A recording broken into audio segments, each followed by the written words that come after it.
नमस्ते class 9th। हम लोग आज तीसरा दिन मिल रहे हैं। 4 वीडियो अपलोड हो चुके हैं, आज 5वां है। जो भी नए बच्चे होंगे उन्हें हमारा चैनल सब्सक्राइब करना चाहिए ताकि आपको टाइम टू टाइम जो भी नया वीडियो अपलोड हो रहा है आपको मिलते चला जाए।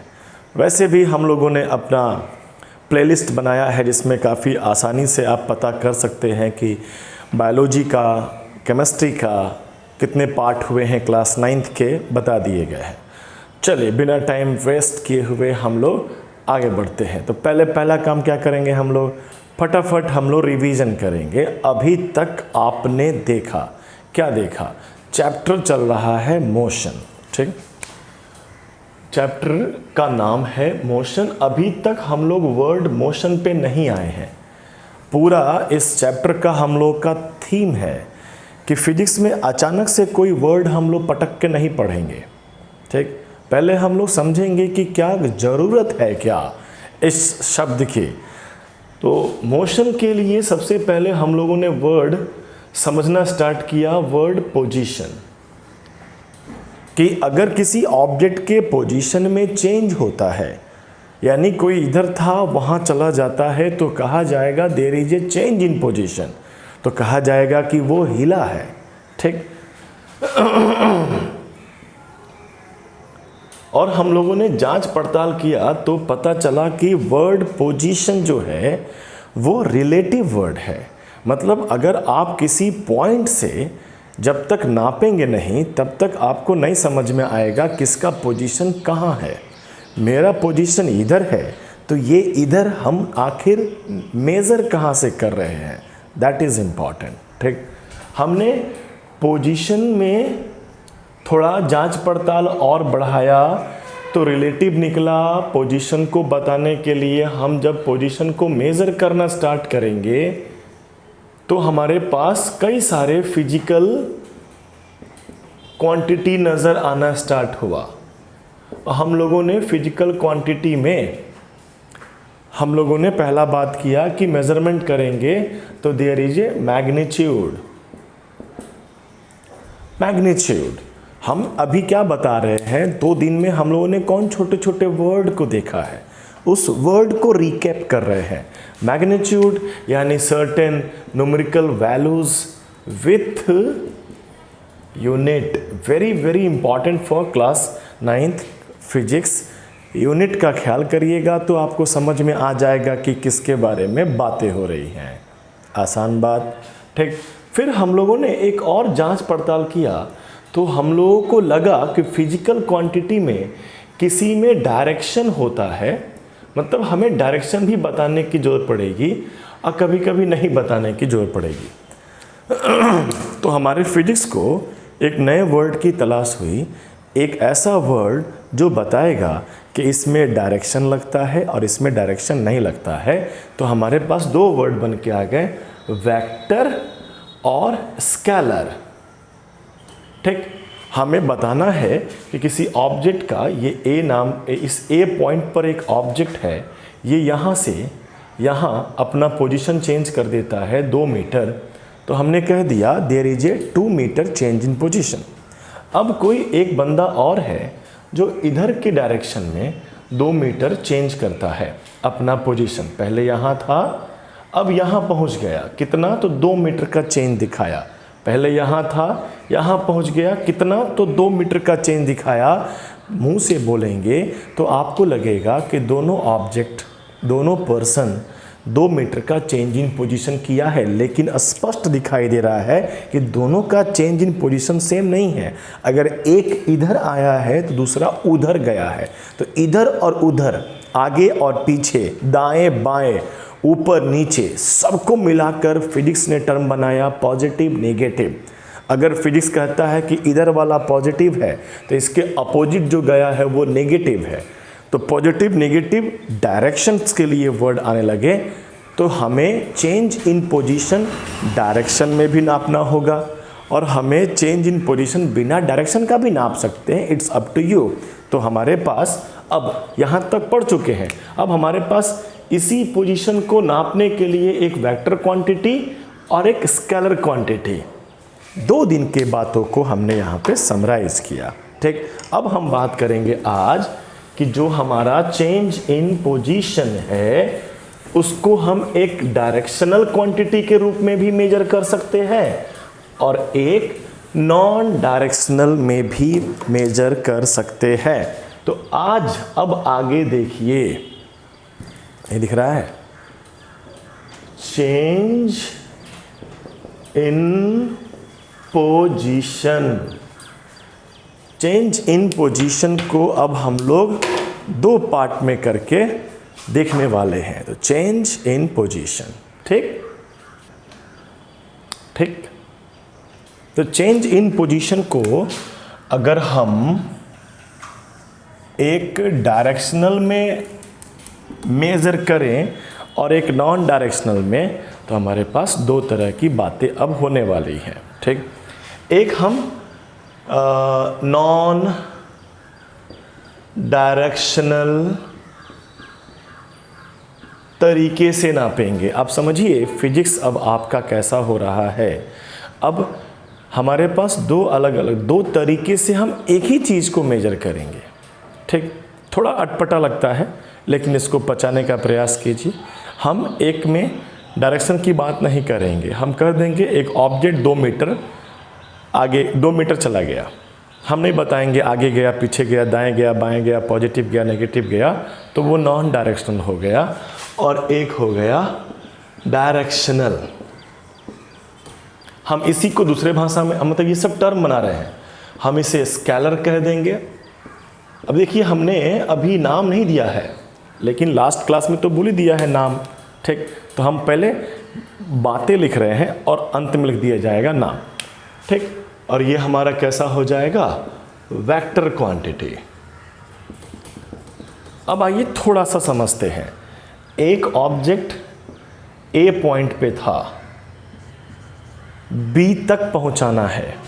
सबसे आसान, सबसे इजी, बिना कोई कंफ्यूजन का सीधा स्ट्रेट यहां पहुंचा दिए। ठीक, मान लीजिए ए से बी का डिस्टेंस 2 मीटर है। ऐसा नहीं है कि यहाँ से यहाँ तक आप स्केल से नापेंगे तो 2 मीटर होगा, बिल्कुल नहीं। ठीक, ये हम लोगों ने मान लिया है कि हम लोग के लिए इतना 2 मीटर है।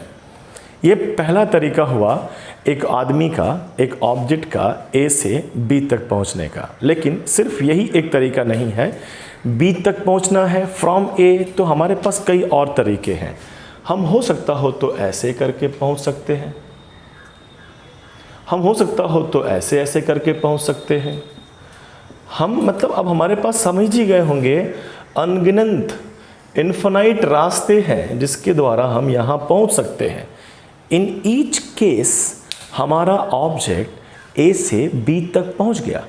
लेकिन क्या आपको इसमें समझ में आएगा कि कितना चला? ये सभी कंफ्यूजिंग रास्ते हैं, लेकिन चला तो है, हो तो सकता है, यहाँ तक पहुँच सकता है। ठीक, इसमें हम नहीं बता पाएंगे कि किस रास्ते से होके जा रहा है, पता नहीं कौन रास्ते से होके जा रहा है, यहाँ पर इसका डायरेक्शन क्या था, यहाँ पे इसका डायरेक्शंस क्या है, यहाँ पे क्या डायरेक्शंस हैं, बहुत कंफ्यूजिंग है। तो हम डायरेक्शंस की बात ही नहीं करेंगे। हाँ, ए से सीधा एक जो रास्ता दिख रहा है आपको, ए टू बी, इधर, ये काफ़ी क्लियर रास्ता है, तो ये हमारा डायरेक्शनल हो गया। और इसके अलावा ये सभी नॉन डायरेक्शनल पता नहीं कहाँ कहाँ से मेजर कर लेंगे। तो हमारे पास अब 2 तरीका, पूरे फिजिक्स में ज़्यादातर हम लोग इसका इस्तेमाल करेंगे। फिजिक्स मतलब क्या, न्यूमेरिकल बनाएंगे, गुणा भाग करेंगे, तो कॉपी किताब पे हम कंफर्म बात लिखेंगे ना, इसमें तो परेशान हो जाएंगे, इसमें तो बताना पड़ेगा आपको। ठीक, ये हम लोग आइडेंटिफाई भी कर सकते हैं क्योंकि ये सबसे छोटा रास्ता है ए से बी तक पहुंचने का। ठीक, और कहीं से भी घूम के आ जाओ, इससे बड़ा ही होगा। ठीक, तो हम लोग अब एक नया वर्ड बना रहे हैं, shortest distance.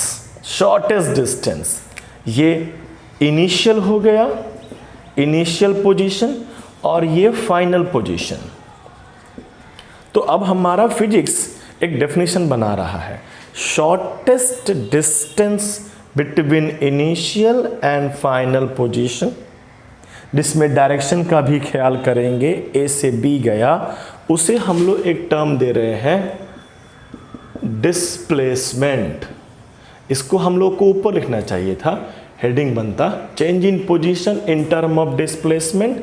Displacement is the directional quantity, it is the vector quantity. दो बातें तो हमको समझ में ऐसे ही आ गई। और जो बिना कोई डायरेक्शन का है, इसको हम लोगों ने नाम दिया डिस्टेंस। आपके फिजिक्स का ये दो वर्ड खूब चलने वाले हैं। अगर आप डिस्टेंस समझते हैं, आप डिस्प्लेसमेंट समझते हैं, तो मोशन में तकलीफ नहीं होगा। ठीक, आसान बात कर रहे हैं। तो हम इस पर बेस्ड अगर हम एक डेफिनेशन बनाने की कोशिश करें, व्हाट इज डिस्प्लेसमेंट, तो shortest length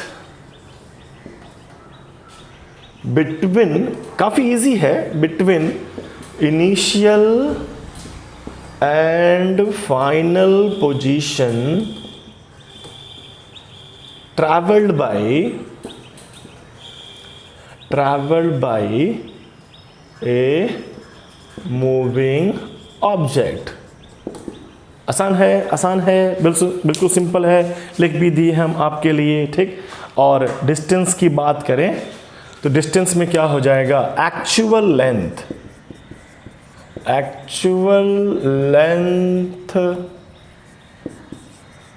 traveled by a moving object,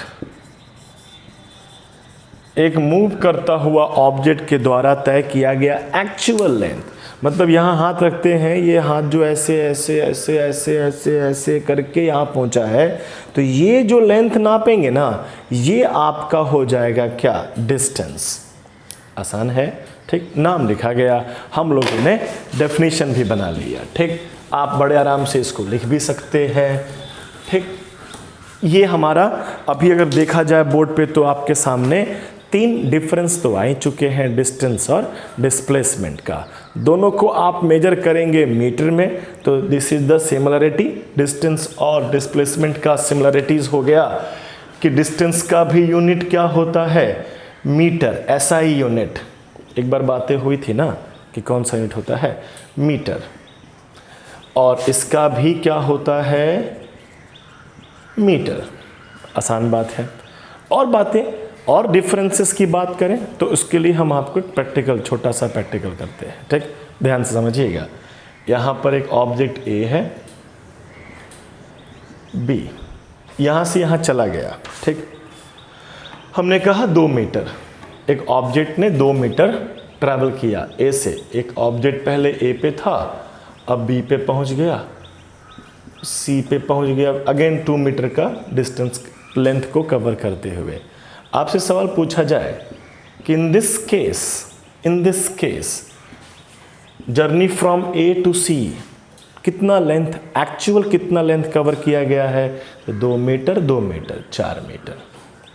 और क्वेश्चन पूछा जाए displacement, what is displacement, shortest distance between initial and final. Initial ये रहा, फाइनल ये रहा, दोनों के बीच का सबसे शॉर्टेस्ट क्या हुआ, यही लाइन हुआ, यानी क्या हुआ, 4 मीटर।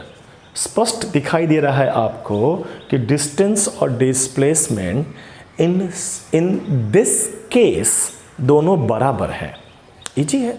ठीक, यानी एक हमारा और पॉइंट, ये सबसे इंपॉर्टेंट क्वेश्चन है कि डिस्टेंस, अगर हम बीच में लाइन खींच दें ऐसे कि दोनों के बीच में डिफरेंस बता रहे हैं, तो यहाँ एक लाइन आपको समझना है, हम यहाँ बराबर खींच दें, इसका मतलब क्या हुआ, डिस्टेंस और डिस्प्लेसमेंट बराबर हो सकते हैं।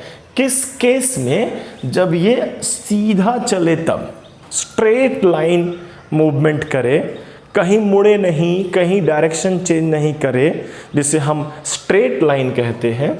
सीधा लाइन खींच दिया जाए, स्ट्रेट लाइन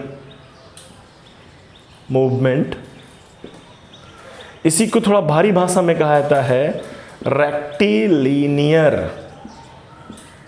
कल को मोशन पढ़िएगा, रेक्टिलिनियर मूवमेंट। तो आपके एग्जाम में एक बेहतरीन सवाल पूछा जाएगा कि बताओ डिस्टेंस और डिस्प्लेसमेंट किस केस में बराबर हो सकते हैं स्ट्रेट लाइन मोशन में। जब तक ऑब्जेक्ट स्ट्रेट चल रहा है, ना दाएं मुड़ा, ना बाएं मुड़ा, ना पीछे आया, हर पॉइंट पर हमारा डिस्टेंस डिस्प्लेसमेंट के बराबर होगा, देयर इज नो कन्फ्यूजन। लेकिन जैसे ही डायरेक्शन मोड़ेगा तो there is a difference in distance and displacement, उस पर भी बातें करेंगे हम लोग। ठीक, तो होपफुली आज का छोटा सा पार्ट क्या बताया गया, चेंज इन पोजीशन, जिससे आप नॉन डायरेक्शनल और डायरेक्शनल या स्केलर या वेक्टर हटाओ सब। चेंज इन पोजीशन दो तरीके से आप मेजर कर सकते हैं, एक होता है डिस्टेंस और दूसरा होता है डिस्प्लेसमेंट। डिस्टेंस आपका एक्चुअल लेंथ है और डिस्प्लेसमेंट शॉर्टेस्ट है, शॉर्टेस्ट। ठीक, कोई घूम कर भी आकर यहाँ रुक जाए तो डिस्प्लेसमेंट को कोई मतलब नहीं है कहाँ घूम के आया था। डिस्प्लेसमेंट कहेगा कि भाई हम सबसे तुम्हारा छोटा लेंथ नापेंगे, वही हमारा क्लियरेंस है, क्योंकि पता नहीं तुम कहाँ घूम के आए थे, हो सकता हो हम मेजर ही नहीं कर पाए। आपको हम हाथ से ऐसे ऐसे ऐसे ऐसे करके अगर यहाँ पहुँचा दें तो बहुत कॉम्प्लिकेटेड हो जाएगा, इसको मेज़र करना नहीं कर पाएंगे। तो फिजिक्स में तो हमें गुणा भाग देकर बच्चों से क्वेश्चंस बनवाने होते हैं। ठीक, ये भी समझो तो डिस्प्लेसमेंट का खोज, डिस्प्लेसमेंट का वर्ड इसलिए लाया गया ताकि थोड़ा सहूलियत हो, कन्वीनियंस हो। आसान बात कर रहे हैं, सिंपल बात कर रहे हैं। ठीक, एक डेफिनेशन हो गया, दो पॉइंट में डिफरेंस हो गया, दोनों का यूनिट मीटर होता है, यानी कहीं पर भी 10 मीटर लिखा है तो समझ जाएंगे कि ये डिस्टेंस नहीं तो डिस्प्लेसमेंट की बात हो रही है। और सबसे इम्पॉर्टेंट पॉइंट कि किस केस में डिस्टेंस और डिस्प्लेसमेंट इक्वल हो सकते हैं, स्ट्रेट लाइन मोशन में इक्वल हो सकते हैं। ये रहा तीसरे दिन का पहला पार्ट, यानी पांचवा पार्ट। ठीक, अभी जाना नहीं है, 5 मिनट के बाद नेक्स्ट वीडियो अपलोड होगा, 6th पार्ट। ठीक, कॉपी पर थॉटफुल रहिए, नज़र घुमाते रहिए, बात समझ में आएगा। ठीक, जाना नहीं है, अभी 5 मिनट के बाद हम लोग फिर से अपलोड करते हैं, इसके आगे कैरी ऑन किया जाएगा। धन्यवाद।